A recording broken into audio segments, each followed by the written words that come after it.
Bom, Daniel, e daí? Os jogadores não podem jogar domingo porque estão com fascite plantar. O que é isso? A fascite plantar é uma inflamação, na verdade, que ocorre na fáscia do pé, né, que é um tecido de recobrimento da planta do pé. Então ele tem uma extensão desde o calcâneo, que é o osso posterior, até mais ou menos a base dos metatarsos na região da almofada dos pés, como muitas vezes popularmente o pessoal conhece. A fascite plantar, na verdade, ela ocorre muitas vezes por um processo inflamatório, próximo normalmente ao calcâneo, né, devido a microrrupturas na fáscia. Então, em muitos pacientes se encontram essas microrrupturas. Padrão clássico de dor é aquela pessoa que tem dificuldade ou dor nos primeiros passos pela manhã, normalmente nos primeiros passos pós repouso prolongado. Então, é o sujeito que fica ali um tempo sentado, quando vai caminhar, levantar, manca, aí ele sempre refere, não, depois aquece e vai, né? Então, realmente é um problema que clinicamente no consultório aparece de forma gigantesca. Bom, e no caso assim desses jogadores, qual a recomendação para a recuperação deles em termos de fisioterapia? O tratamento da fascite plantar é um pouco complicado, né, Arnoldo? Porque como na verdade o pé ele é um sistema de carga e nós temos dependência desse pé, sendo que é difícil ficar em repouso, por exemplo, o que normalmente acaba acontecendo?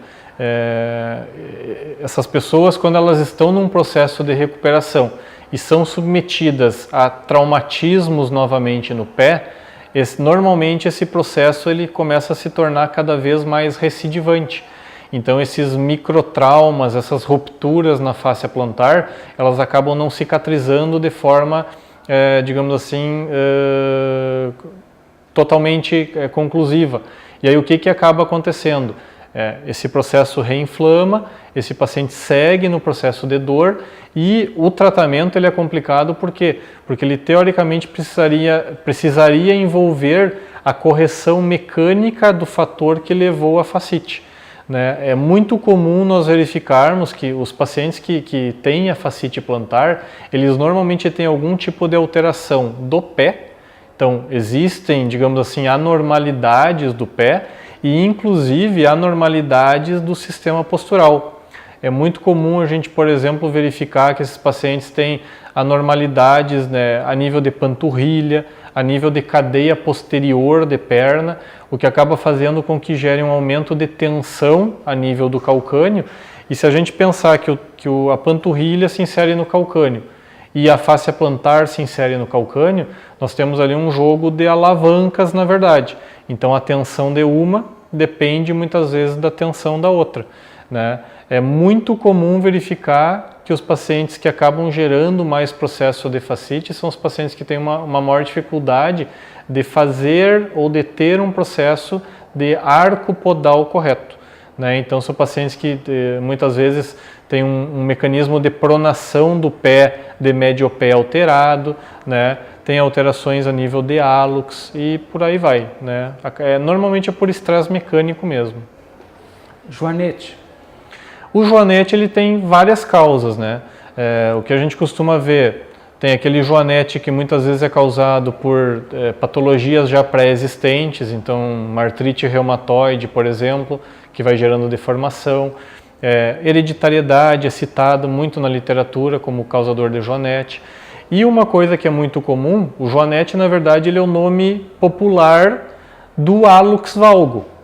Então o que normalmente nós encontramos a nível de consultório? O hálux valgo, ele muitas vezes ele acaba sendo uma consequência das pessoas que têm um pé valgo. Então é aquele paciente que tem um calcâneo valgo, um médio pé valgo, o hálux fica em valgo também. Então muitas vezes esse pé valgo ou pronado, digamos assim, esse pé caído para dentro, ele na verdade o joanete nada mais é do que uma consequência adaptativa de todo o pé. Então em muitos casos, não vou dizer que se consiga corrigir o joanete, né? Porque depois de realmente aquele dedo, já a articulação já deformada, né, a articulação já desviada, muito pouco se consegue em termos de desvio, de correção. O que a gente busca, na verdade, é melhorar com palmilha ou com uso de calçados mais específicos, é melhorar, na verdade, a parte de apoio, a retirada da sobrecarga em cima dessa articulação e, na grande maioria dos casos, os pacientes se beneficiam muito disso, sintomatologicamente falando, né? Reduz a dor, reduz a sobrecarga, mas o joanete, normalmente, se ele já tem um desvio severo, ele continua ali. Esporão de calcânio. O esporão, muitas vezes, ele é formado por uma tração da própria fáscia plantar.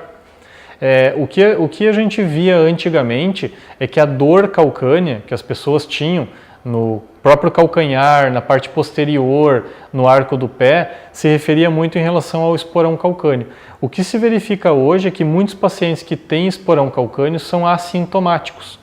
Então, na verdade, esses pacientes normalmente acabam sendo pessoas que, devido aos traumas recorrentes em cima da fáscia plantar, o próprio esporão calcâneo, ou essa tração da fáscia plantar no osso, existe uma formação óssea, né, como se fosse um preenchimento do vazio que fica pela tração da fáscia plantar e, na verdade, se forma uma espícula óssea, que é verificada nos exames de raio-x. Mas é como eu falei, muitos pacientes que chegam com raio-x apontando, por exemplo, um esporão calcâneo, eles são assintomáticos, né? Nem todo paciente que tem esporão tem sintoma. Já no caso das inflamações de fáscia, não. Então nós sempre, normalmente, interligamos essa dor calcânea ou a dor do arco podal a processos de inflamação da fáscia plantar e muito pouco ao fator específico do esporão. No caso do esporão, tem palmilhas específicas para isso também. Teoricamente falando, as palmilhas que se usavam até, eu vou dizer, antigamente ou até pouco tempo atrás, eram palmilhas para tentar aliviar a pressão para cima do osso. Então eram aquelas palmilhas recortadas, né? Se usava um anel calcâneo, onde se fazia todo o apoio nas laterais do calcâneo e o meio ficava vazado. Ou então palmilhas de silicone, por exemplo. O que a gente verifica na clínica é que os pacientes muito pouco se beneficiam desse tipo de palmilha. Porque normalmente na pessoa que tem o esporão, existem alguns outros fatores que geram estresse mecânico para o pé e que estão relacionados muitas vezes à dor do paciente. Então ele precisa de algo a mais em termos de correção para que ele possa observar uma melhora do sintoma. Né? Essas palmilhas realmente de silicone muitas vezes acabam não gerando o efeito que a pessoa acha que vai gerar. Muito bem, Daniel. Nós estamos chegando ao final do programa, né? Agradecendo a tua presença aqui, deixando para você fazer suas considerações finais. Tá, ok. Gostaria de agradecer primeiramente o convite, né?